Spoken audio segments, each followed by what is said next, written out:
ছেলেবেলের জন্য এত কষ্ট করলাম আমি, এই দুটো ভাত ডাল ভাত খাওয়ানোর জন্য মানুষের দাঁড়ে দাঁড়ে কি করে মানুষের কামলা দিছি, কামলা দিয়ে মনিকের মানুষ করেছি। আজকে ওরা আমার রান্না করে থুয়ে দিল।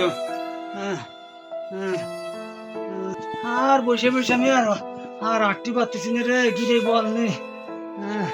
কচি গরুর পায়ে আইনে খাচ্ছি, ঠ্যাং এনে খাচ্ছি, তাও খাওয়াইলো না ছেলেবেলে। ওকে কত ঠ্যাঙের পায়ে আমি জন্মিতে খাওয়াইছি। এত সুন্দর একটা ঘর করলাম, 25 লাখ টাকা খরচ করে আসছি, সেই ঘরে আমার জায়গা নেই।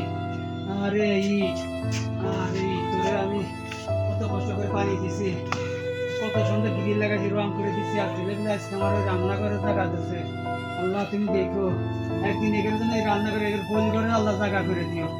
আমার তো রান্না করে সেখানে আল্লাহ গোল করে গরুর সাথে যেন সহবাস করে দিও, সহবাস গরুর সাথে থাকবে না। শীতের মধ্যে আমি গা কাঁপতেছে আমার।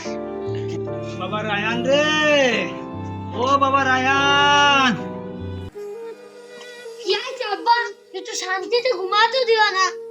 আব্বা তোকে তো শীতের কাপড় কত সুন্দর কাপড় কিনে দিছি আমি কাজ করে, তা এই যেন শীত আছে আব্বা, দেখ আমার এটা ছিঁড়া গামছা।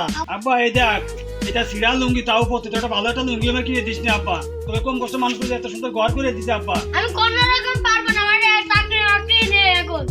তোমার এইসব কিটা পড়ে এইসব।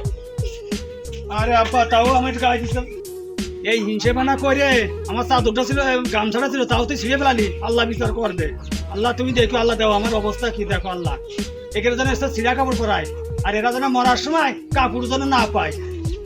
আমি চলে আল্লাহর কাছে বিচারতে চলে গেলাম। আরে আজকে আমার ঘরেও জায়গা নেই, শীতের সময় পুষ মাসে শীতে আমি বাইরে বসে রয়েছি, আর আমার বৌমা দুটো ভাবতেছে না, সন্তান ঘরে চলে গেলো আমার এইটা ছিঁড়ে থুয়ে। আরে জীবন রে, এই জীবন রাখছে না আর ভালো।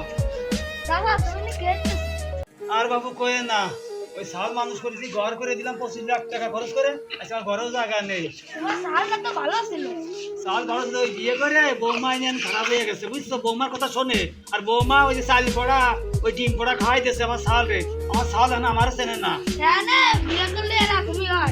তো এরকম হয় বাবা। আমি আমার একটা সাল সেই কইছি, এক সাল জায়গায় এখানে কইছি 4-5টা ছেলে পেলে নাও, একটা না একটা খাতি দেবে। তা আমার ওই মাসির কথা না শুনে আজকে আমি গু খাইছি, গুতলে মাটিও খাইছি। আজকে আমার কি অবস্থা দেখো। তাহলে আমি কি করবা বাবু, তুমি আমার একটা শীতি কাপড় কিনে দিয়ে রে, আল্লাহ তোমার এক পাশে দিয়ে দেবেন। আমার সন্তান না দিতে কি হয়েছে, দিবানে ভালো লেগেছে বাবু, দিয়ানে দিয়ে আমার এই শীতি দিয়ে আমার গা কাটতেছে।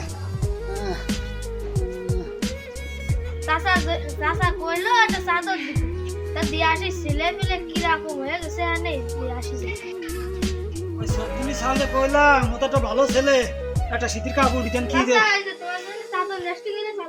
ওরে বাপু, ওরে আল্লাহ আল্লাহ, এটা তো আল্লাহ ওরে আল্লাহ যেন মনি চাকরি হয়ে যায়। আল্লাহ যেন মনিরে আল্লাহ বাতে মাতে কোনদিন কষ্ট না দেয়, মনি যেন আল্লাহ 6 তলা বানাই দেয়। আল্লাহ ওরে বাজান, আল্লাহ তোরে বাঁচায় রে বাজান। কিরাম চাদর রে গাই দিয়ে দেই। ওরে আল্লাহ মনি যে বিদেশি চাদর নিয়ে আসছে রে, আল্লাহ বাঁচায় রে উঠরে।